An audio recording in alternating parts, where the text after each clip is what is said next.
Assalamualaikum warahmatullahi wabarakatuh. Selamat pagi, salam sejahtera untuk kita semua, salam rahayu, salam buat sobat-sobat saudara semua. Bagi yang baru menderita, mudah-mudahan cepat dikasih kesembuhan, dan yang beraktivitas mendapatkan uang yang banyak. Terima kasih. Presiden Jokowi itu mempunyai cara jitu untuk mempermalukan bakal capres koalisi Perubahan Anies Baswedan dan Ketua Umum Partai Gerindra Prabowo Subianto tanpa harus menyentuh. Jadi istilah kasarnya, Jokowi itu mempunyai ilmu tendangan dalam bayangan. Cara Jokowi tersebut menurut pegiat sosial ya, husnul khotimah, yaitu dengan membiarkannya tim Nasdem di kabinet mendukung Anies Baswedan dan membiarkan Prabowo memanfaatkan guna nama dan foto Jokowi untuk meraih simpatik ya. Walaupun PDIP telah mengusung Ganjar, sehingga masyarakat akan menganggap Prabowo dan Anies tidak tahu malu. Seperti yang terjadi pada PAN Pilpres tahun 2019. Jokowi melakukan hal tersebut agar seluruh rakyat Indonesia sadar betapa tidak tahu malunya lawan politik Jokowi selama ini. Ya, seperti PAN ya, sudah diterima digabung malah dukung Prabowo di tahun 2019. Pak Jokowi juga biarkan hingga akhir menterinya, tapi PAN memilih mundur. Ya, sambungnya saat itu ya. Dan ya, di sekarang ini posisinya Nasdem sama Pak Prabowo, ya betul itu posisinya kan, sama-sama memalukan. Contohnya kayak Nasdem, menterinya masih ada di dalam kabinet, sementara dia mendukung tokohnya oposisi Pak Prabowo. Foto-fotonya Jokowi dipasang, sementara Pak Jokowi itu kan bahasa kasarnya, istilahnya PDI kan, dalam satu wadah dengan PDI. Nah, akhirnya apa terbukti? Pelan-pelan elektabilitasnya Ganjar sekarang udah mulai naik ya. Juni tahun 2023, elektabilitas Ganjar menjadi yang tertinggi, menyalip Prabowo yang sempat unggul di bulan Mei. Peneliti Populis ya mengungkapkan kalau elektabilitas Ganjar saat ini mencapai 35,8, sementara pada bulan Mei 2003 kader dari Partai Berlambang Banteng itu elektabilitasnya berada di 3,4%. Dalam simulasi 3 tokoh calon presiden, Ganjar, Anies, dan Prabowo ya.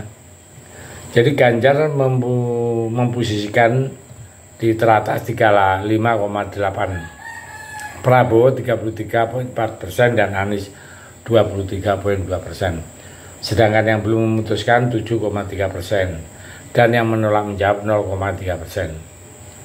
Nah, dari sini pun udah kelihatan ya bahwa Ganjar itu pelan-pelan mulai merangkak naik ya. Nah, ini komentar dari pegiat media sosial John Sitorus menyoroti Partai Nasdem yang tidak diajak ke pertemuan Ketua Umum Partai Politik dengan Presiden Jokowi ya, di istana, karena Jokowi sedang menyiksa Surya Paloh dengan menganggapnya tidak ada. Nah, strateginya sederhana tapi berhasil bikin lumpuh. Hal itu disampaikan John Sitorus dalam akun Twitter pribadinya pada Selasa 2 Mei 2023. Jika diperhatikan ya, tidak diundangkan Nasdem ke istana yang dalam rangka itu karena mengusung Anies sebagai capres. Karena selama yang kita tahu, Anies adalah orang yang bertolak belakang dengan Jokowi. Segala sesuatunya Jokowi selalu dinyinyiri. Tapi apakah Nasdem akan benar-benar mau keluar dari koalisi pemerintah?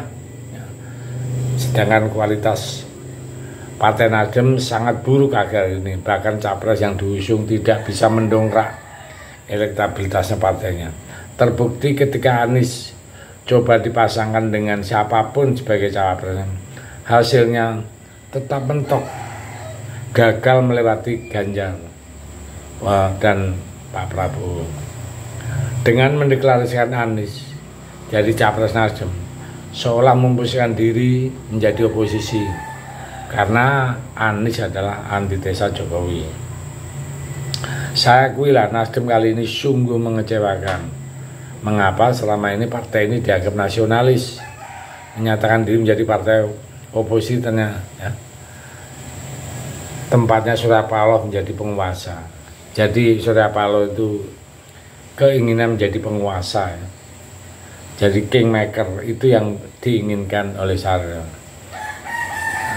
yang berakibat dan menyebabkan Partai Nasdem terancam jadi gelandangan politik karena mengusung Anies bukan tanpa resiko.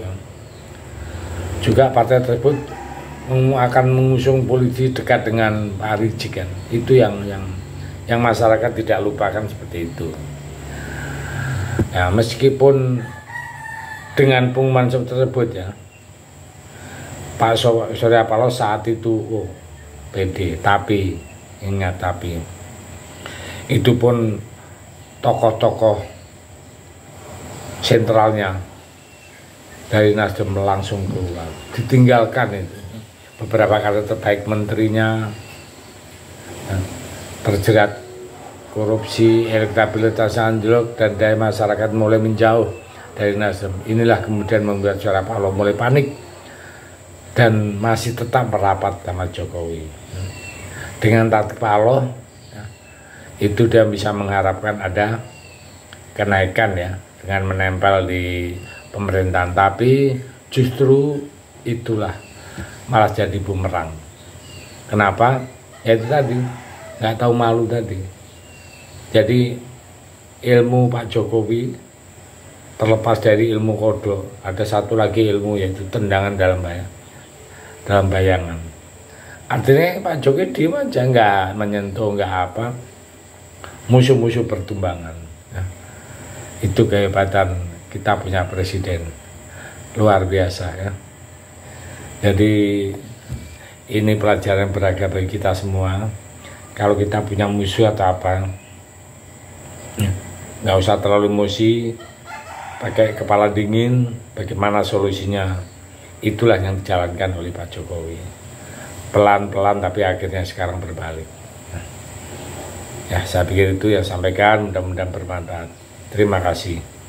Merdeka.